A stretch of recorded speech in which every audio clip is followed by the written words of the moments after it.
Hello दोस्तों, जय हिंद। कैसे हो? आशा करता हूँ अच्छे होंगे। तो आज हम बीआरओ एमएसडब्ल्यू मैसन स्पेशल क्लास और लेकर आए हुए हैं।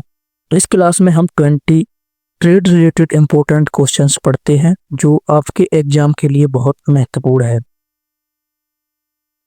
साथ ही ये क्लास पिछले 3 दिनों से चल रही है और 3 क्लासें हो चुकी हैं। साथ ही ये बीआरओ एमएसडब्ल्यू मैसन ट्रेड जो पोस्ट आई हुई थी बीआरओ ऑफलाइन भर्ती, उसके लिए बहुत ही महत्वपूर्ण क्लास होती है। तो सभी साथी इस क्लास को पूरा लें और सभी क्वेश्चंस को ध्यान से पढ़ें।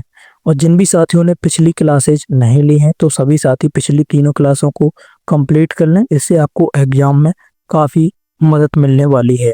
अब आपके एग्जाम में ज़्यादा समय नहीं बचा है, इसी माह में आपका एग्जाम है। तो सभी साथी क्लास को ध्यानपूर्वक पढ़ें और सभी क्वेश्चंस को रिवाइज जरूर करते रहें।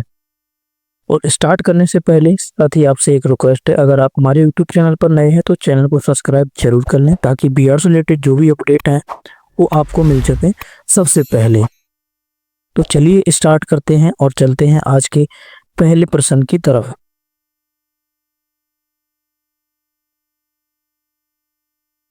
तो साथी आज का हमें पहला क्वेश्चन जो है दिया गया है, ईंट का मानक आकार भारत में क्या होता है?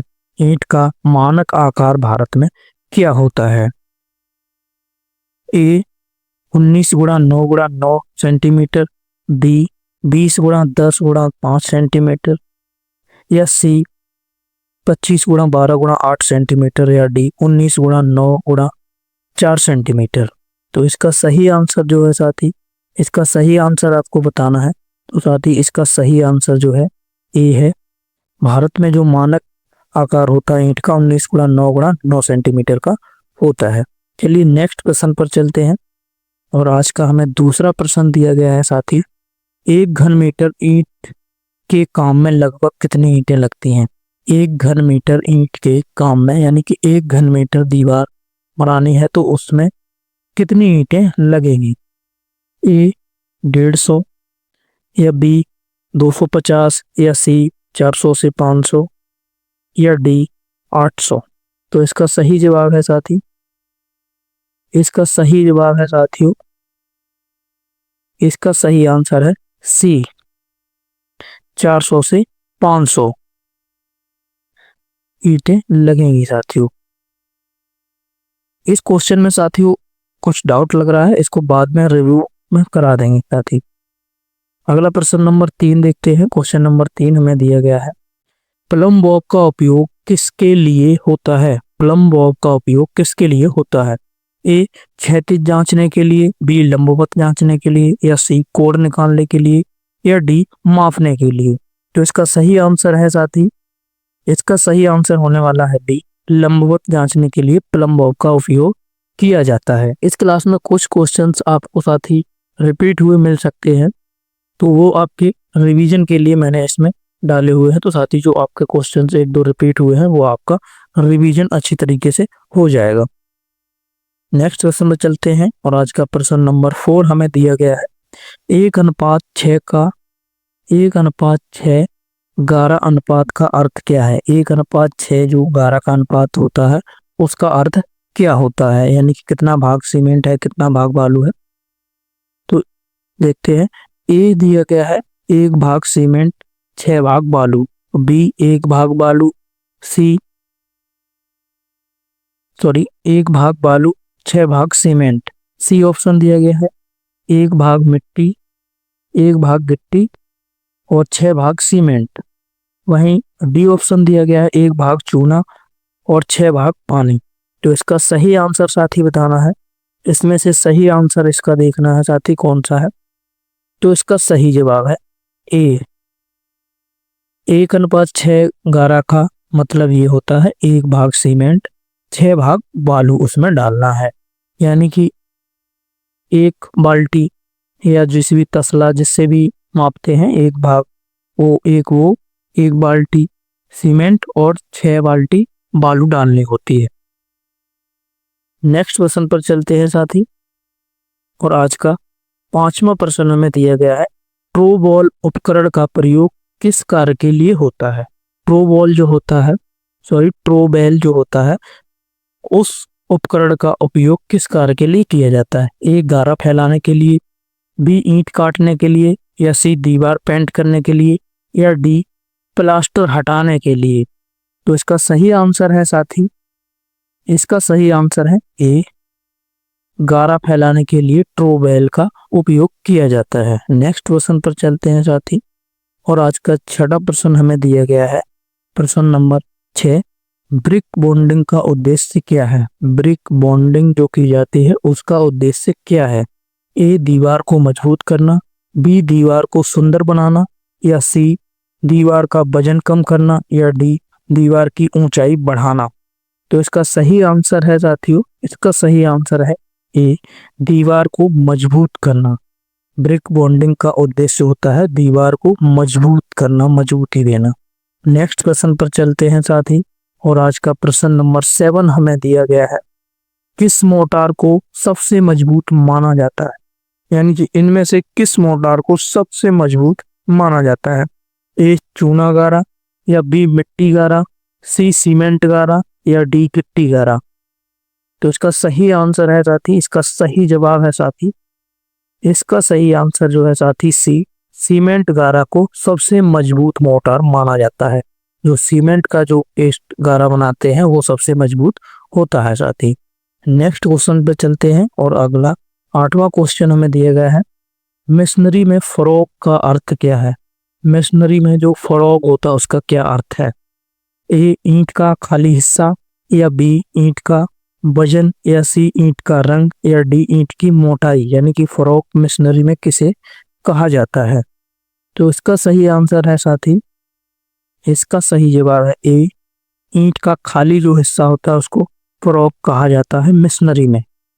नेक्स्ट प्रश्न पर चलते हैं साथी, अगले क्वेश्चन पे, और आज का क्वेश्चन नंबर 9 हमें दिया गया है, प्लास्टरिंग का मुख्य उद्देश्य क्या है? प्लास्टरिंग का मुख्य उद्देश्य क्या है? ए दीवार को चिकना बनाना, बी दीवार को भारी बनाना, या सी दीवार को हल्का बनाना, या डी दीवार को ऊंचा बनाना। तो इसका सही जवाब है साथी, इसका सही आंसर है साथियों, इसका सही जवाब है ए, दीवार को चिकना बनाना प्लास्टरिंग का मुख्य उद्देश्य होता है। जो दीवार पे प्लास्टरिंग की जाती है वो किसके लिए की जाती है? दीवार को चिकना बनाने के लिए, जो ब्रिक बॉक्स है वो दिखाई ना दे। नेक्स्ट क्वेश्चन पर चलते हैं, और आज का प्रश्न नंबर 10 हमें दिया गया है, किस उपकरण से ईंट को सीधा काटा जाता है? किस उपकरण से ईंट को सीधा काटा जाता है? किस उपकरण से ईंट को सीधा काटा जाता है? ऑप्शन देखते हैं साथियों, ऑप्शन हमें दिए ए ट्रोवोल से, या बी बॉल्स्टर से, या सी प्लम्बॉब से, या डी फ्लोट से। तो इसका सही आंसर है साथी, इसका सही जवाब है बी, बॉल्स्टर से ईंट को एकदम सीधा काटा जाता है साथियों। बॉल्स्टर जो उपकरण होता है उससे ईंट को बिल्कुल सीधा काटा जाता है। नेक्स्ट क्वेश्चन पे चलते हैं साथी, और आज का क्वेश्चन नंबर 11 हमें दिया गया, प्रश्न नंबर 11, मोटार का सही मीनिंग क्या है? मोटार जो है उसका सही मीनिंग क्या है? मोटार यानी कि किसे कहते हैं? ए ईंट को जोड़ने का मिश्रण, या बी ईंट काटने का औजार, या सी ईंट का मानक आकार, या डी ईंट का प्रकार। तो इसका सही जवाब है साथी, इसका सही जवाब है ए, ईंट को जोड़ने का मिश्रण जो होता है उसी को मोटार कहते हैं। यानी कि जो ब्रिक वर्क्स होता है उसमें जो पेस्ट डाला जाता है उसी को मोटार कहा जाता है। सीमेंट और बालू का मिश्रण जो होता है उसी को मोटार कहा जाता है। नेक्स्ट प्रश्न पर चलते हैं साथी, और आज का प्रश्न नंबर 12 हमें दिया गया है, क्यूरिंग का मुख्य उद्देश्य क्या है? क्यूरिंग जो की जाती है उसका मुख्य उद्देश्य क्या है? ए सीमेंट की मजबूती बढ़ाना, बी ईंट का आकार बढ़ाना, या सी दीवार को रंगना, या डी दीवार को साफ करना। तो इसका सही जवाब है साथियों, इसका सही जवाब है ए, क्यूरिंग का अर्थ होता है सीमेंट की मजबूती बढ़ाना। क्यूरिंग का अर्थ होता है सीमेंट की मजबूती बढ़ाना, यही क्यूरिंग का मुख्य उद्देश्य होता है। नेक्स्ट क्वेश्चन पर चलते हैं साथी, और क्वेश्चन नंबर 13 हमें दिया गया है, 13, किस बॉन्ड को सबसे मजबूत माना जाता है? इनमें से किस बॉन्ड को सबसे मजबूत माना जाता है? ए हेडर बॉन्ड को, बी इंग्लिश बॉन्ड को, सी स्ट्रक्चर बॉन्ड को, या डी फ्लेमिश बॉन्ड को। तो इसका सही जवाब है साथियों, इसका सही आंसर है बी, इंग्लिश बॉन्ड को सबसे मजबूत बॉन्ड माना जाता है। इंग्लिश बॉन्ड जो होता है उसको सबसे मजबूत बॉन्ड माना जाता है।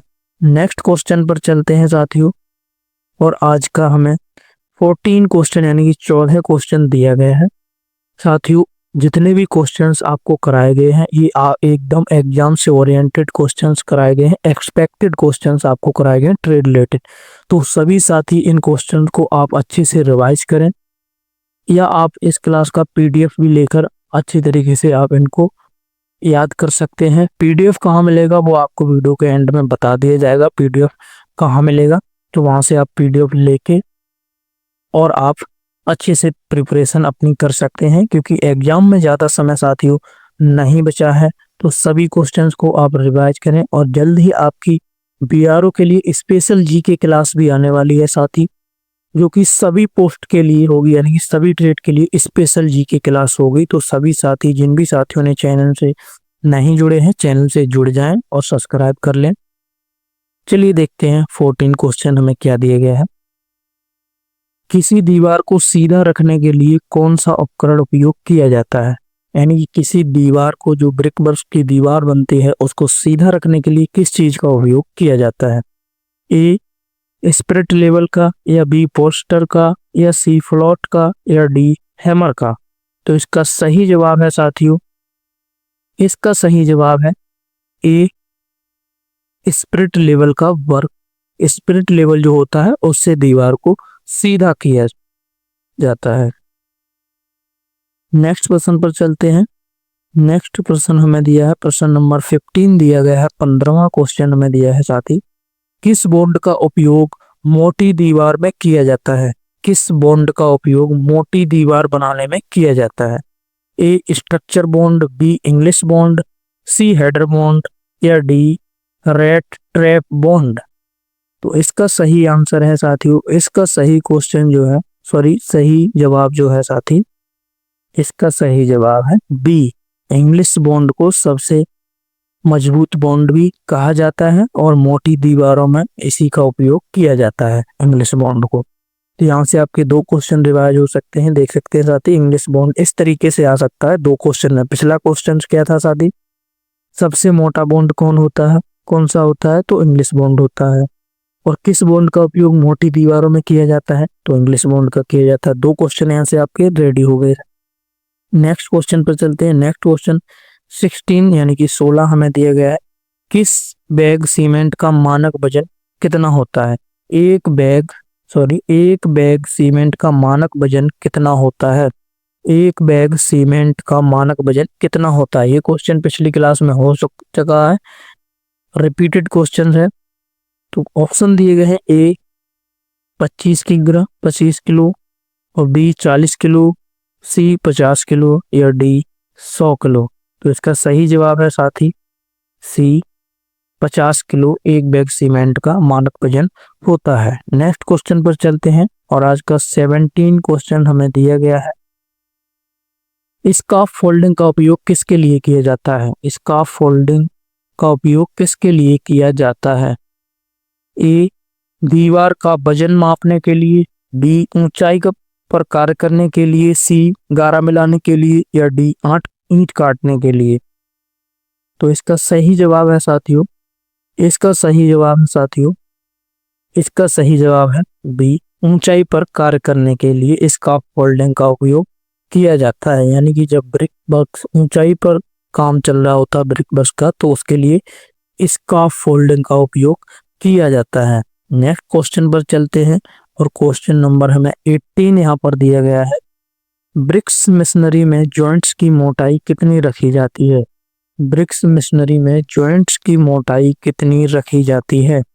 ए 5 से 10 मिलीमीटर, या बी 20 से 30 मिलीमीटर, या सी 40 से 50 मिलीमीटर, या डी 60 से 70 मिलीमीटर। तो इसका सही जवाब है साथियों, इसका सही जवाब है ए 5 से 10 मिलीमीटर रखी जाती है जॉइंट्स की मोटाई। नेक्स्ट क्वेश्चन पर चलते हैं और क्वेश्चन नंबर 19 हमें दिया गया है यहाँ पर, यानी कि 19वां प्रश्न दिया है, स्टोन मशीनरी में सबसे अच्छी पत्थर कौन सा होता है। स्टोन मशीनरी में सबसे अच्छा पत्थर कौन सा होता है। यहाँ अच्छी नहीं साथी, अच्छा है, टाइपिंग मिस्टेक है ये। ए चूना पत्थर, बी ग्रेनाइट, या सी संगमरमर, या डी बालू पत्थर। तो इसका सही आंसर है साथी बी, ग्रेनाइट पत्थर जो होता है स्टोन मशीनरी में सबसे अच्छा पत्थर होता है ग्रेनाइट। याद रखेंगे साथी, कौन सा, ग्रेनाइट। ग्रेनाइट पत्थर जो होता है सबसे अच्छा होता है स्टोन मशीनरी में।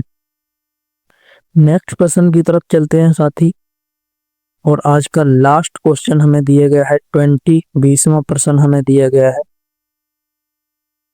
किस उपकरण से गारा को चिकना किया जाता है। किस उपकरण से गारा को चिकना किया जाता है। कौन सा उपकरण होता है जिससे गारा को चिकना किया जाता है साथियों। ए प्लम्बॉब, बी फ्लोट, या सी बोल्स्टर, या डी हैमर।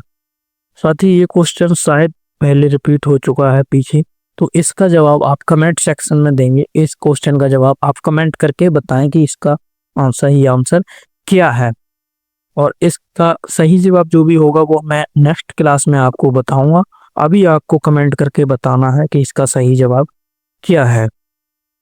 तो सभी साथी क्लास को पूरा लें। क्लास अच्छी लगी तो वीडियो को लाइक करें और शेयर भी कर दें। चैनल को सब्सक्राइब नहीं किया तो सब्सक्राइब जरूर कर लें। और साथ ही पीडीएफ इस क्लास की कहाँ मिलेगी आपको, तो पीडीएफ आपको हमारे टेलीग्राम चैनल पर मिलेगी।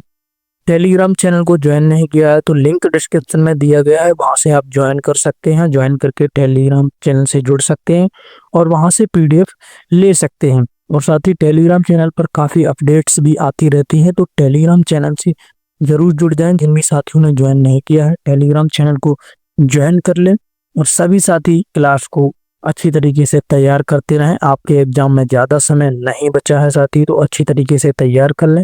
एक बार में अगर क्वेश्चन समझ में नहीं आते हैं तो क्लास को दोबारा रिपीट करके देखें और अच्छी तरीके से आप प्रश्न को रिवाइज करें।